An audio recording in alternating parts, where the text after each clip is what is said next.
You climb into your car every single day. You adjust your seat, grab the wheel, glance at the mirrors, and drive off. And you've been doing at least half of those things wrong since the day you got your license. Not because you're a bad driver, because nobody ever told you the right way. The things you were taught in driving school decades ago have quietly become outdated, and in some cases, genuinely dangerous, because the cars changed, but the habits didn't. Today, I'm going to walk you through 11 features built into almost every car on the road, and show you how most drivers are using them in a way that costs them safety, comfort, money, or all three. None of this requires a mechanic. None of it costs $1, and every claim here is backed by data you can look up yourself. Stick around for the one about your dashboard warning light that most people trust completely, because what it's actually doing might genuinely alarm you. And stay to the end, because the last feature on this list is the one almost nobody uses at all, and it's quietly damaging a part of your car that costs thousands to replace. Let's fix all of them. Number 11. Your hands on the steering wheel. If you were taught to hold the wheel at 10 and 2, which almost everyone over the age of 25 was, you're gripping it in a position that is now actively discouraged by the people who study crash injuries for a living. The 10 and 2 rule came from an era before airbags. Older cars had heavier steering and no explosive device in the hub of the wheel. Modern cars do. An airbag deploys at up to 200 miles per hour and generates roughly 2,000 pounds of force. With your hands at 10 and 2, that blast fires into your hands and throws them into your own face. The injuries documented by the NHTSA include broken wrists, shattered fingers, concussions from your own fist, and a category of injury so graphic, I genuinely recommend you don't search the term. The NHTSA now recommends 9 and 3, hands lower, on opposite sides, thumbs resting along the face of the wheel, not wrapped around it. You get better control, less fatigue, and if the airbag fires, your arms get pushed out to the sides instead of into your head. Same wheel, completely different outcome. Just slide your hands down 2 hours on the clock. Number 10, your headrest. It's not a headrest, it's a head restraint, and the difference matters. Most people set it wherever feels comfortable, which usually means too low, somewhere behind the neck. Studies have found that over 90% of drivers have theirs positioned incorrectly. The proper position is with the top of the restraint level with the top of your head, and the pad as close to the back of your skull as possible, ideally within 2 inches. In a rear-end collision, your body gets thrown forward by the seatbelt, and your head whips backward. A properly positioned restraint catches your skull and stops it before the neck hyperextends. Research cited by the Insurance Institute for Highway Safety found that correctly adjusted head restraints reduce whiplash injuries by 24 to 44%. Too low, and it acts as a fulcrum, actually making the whiplash worse by levering your head backward over the top. Take 10 seconds next time you sit down. Top of the restraint, top of your head, close to your skull. That's the safe position. Number 9, your side mirrors. If you can see the side of your own car in your side mirrors, you almost certainly have them aimed wrong. Most people angle their mirrors inward, so a sliver of their own car is visible, which feels reassuring. But what you've actually done is create a huge blind spot and waste most of the mirror's field of view, duplicating what the center mirror already shows. The Society of Automotive Engineers published a method for eliminating blind spots almost entirely. For the driver's side, lean your head against the window and set the mirror so you can just barely see the edge of your car. For the passenger side, lean to the center of the cabin and do the same. From your normal seated position, your car should vanish from both mirrors. What appears instead is the lane next to you. Cars approaching from behind transition smoothly from your center mirror into your side mirror, and then into your peripheral vision, with no gap where they disappear. The NHTSA estimates roughly 840,000 blind spot collisions happen every year, contributing to about 300 fatalities. That mirror adjustment takes 30 seconds and costs nothing. Number 8. The little tab on your rearview mirror. A surprising number of drivers have no idea what that small lever at the bottom of the center mirror actually does. It flips the mirror between day mode and night mode. Inside is a wedge-shaped piece of glass with a reflective coating on the back. In the normal position, you get the full bright reflection. Flip the tab, and the mirror tilts, so the bright reflection redirects upward, away from your eyes. You still see the car behind you, but their headlights stop blinding you. Newer cars do this automatically with sensors, but millions of cars still have the manual tab, and most drivers have never touched it. One caution: flip it back to day mode before you reverse, because the dimmed reflection makes distances impossible to judge. Number 7. Your seat position. This is about distance from the steering wheel, and the stakes are higher than most people realize.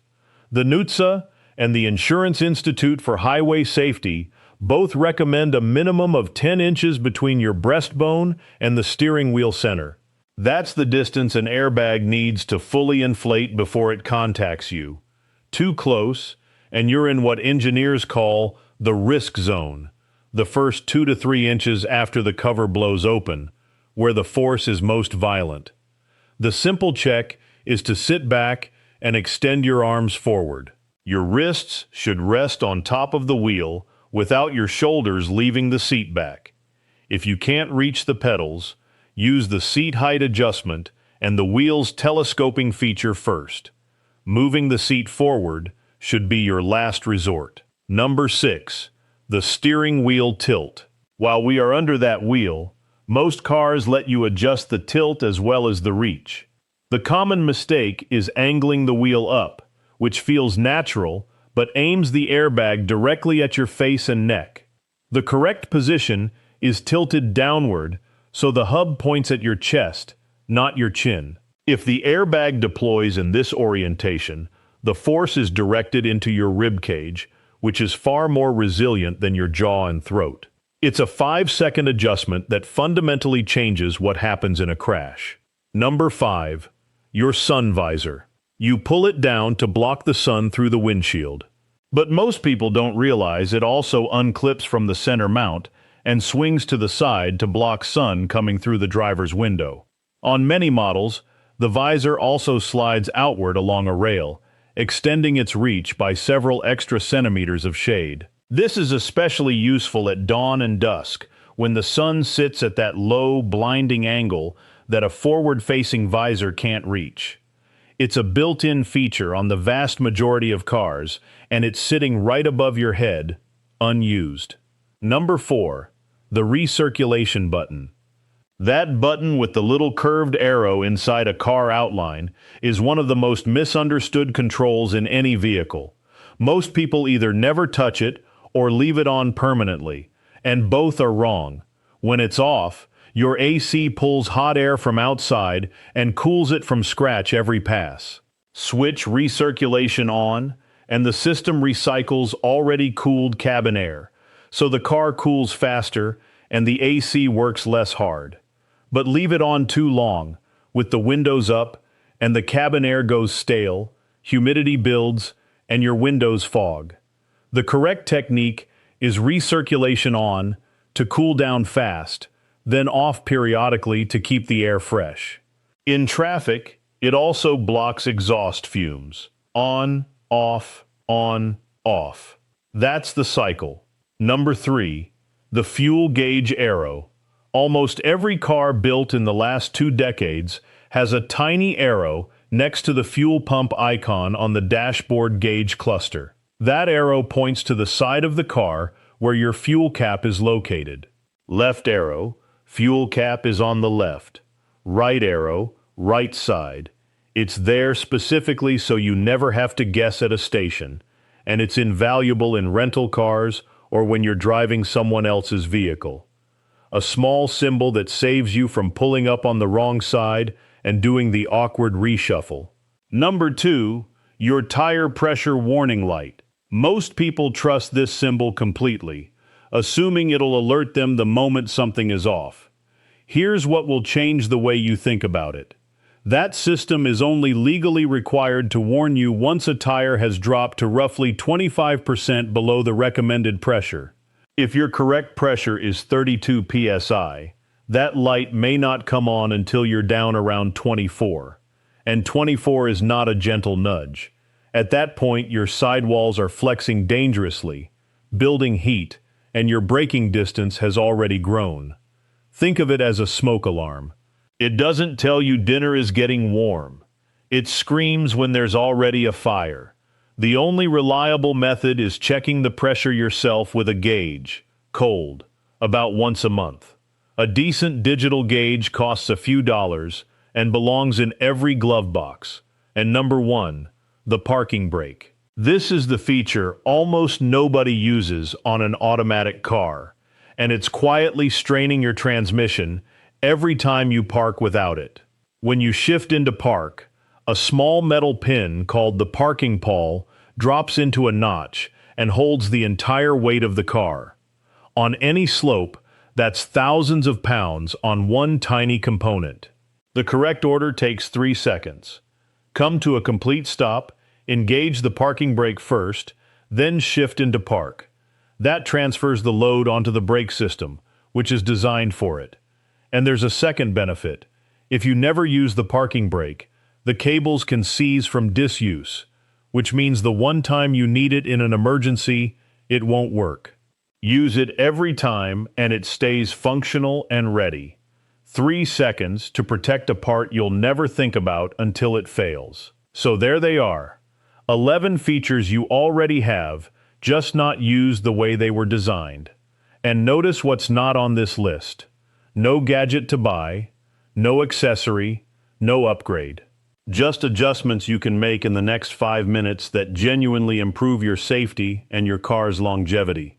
One honest note, none of these replace attentive driving or proper maintenance, but stacked together, they remove a surprising amount of unnecessary risk that most drivers carry around without knowing it. If even one of these changes the way you sit, steer, or park from now on, do me a favor, subscribe, and drop a comment telling me which one you had no idea about, because I guarantee you're not the only one. And don't miss the next one, where I break down the driving habits that quietly destroy your brakes, your transmission, and your fuel economy. You'll want to see that before your next commute. Slide your hands to 9 and 3. Set the headrest to the top of your head. Aim your mirrors outward. Use the parking brake every time. That's the whole fix, and it's been sitting in your car all along.